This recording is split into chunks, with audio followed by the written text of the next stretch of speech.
Loguetown is the town of beginnings. It has a particular significance within the One Piece lore and for our main character Luffy. Loguetown was both the birthplace and the place of execution for the Pirate King Gol D. Roger.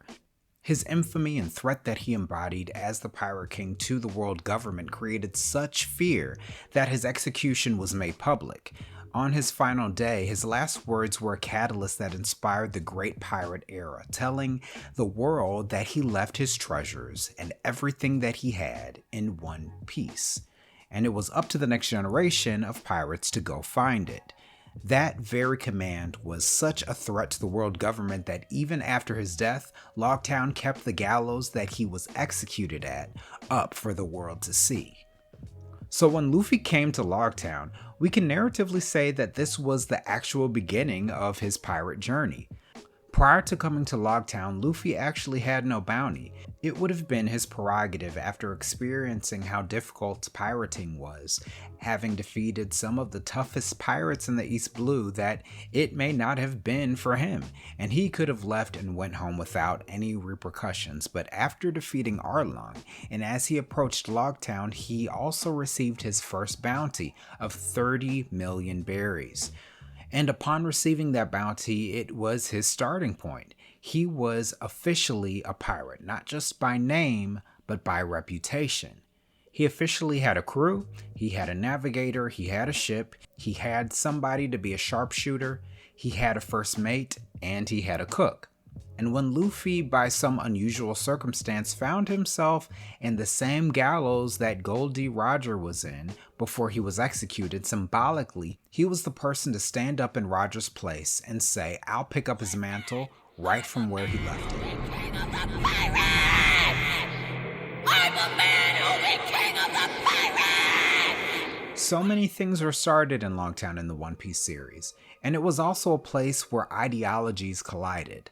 Loguetown is a home to the Marines, and Captain Smoker, through meeting Luffy, began his pursuit of him and his climb to becoming a vice admiral in the Navy.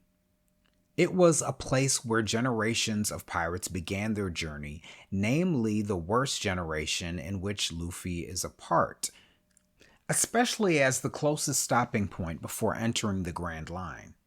It is also the very place where we meet the character Monkey D. Dragon, aka the leader of the Revolutionary Army and Luffy's father. あ、父ちゃん父ちゃんってなんだよ俺に父ちゃんなんかいんのか In the scene where Dragon rescues Luffy from Smoker, we see three competing factions brought together for the first time on screen: Pirates, Marines, and the Revolutionary Army. These three factions have conflicting interests, and because they were all present in Loguetown, it shows the significance of their actions to come later on in the series.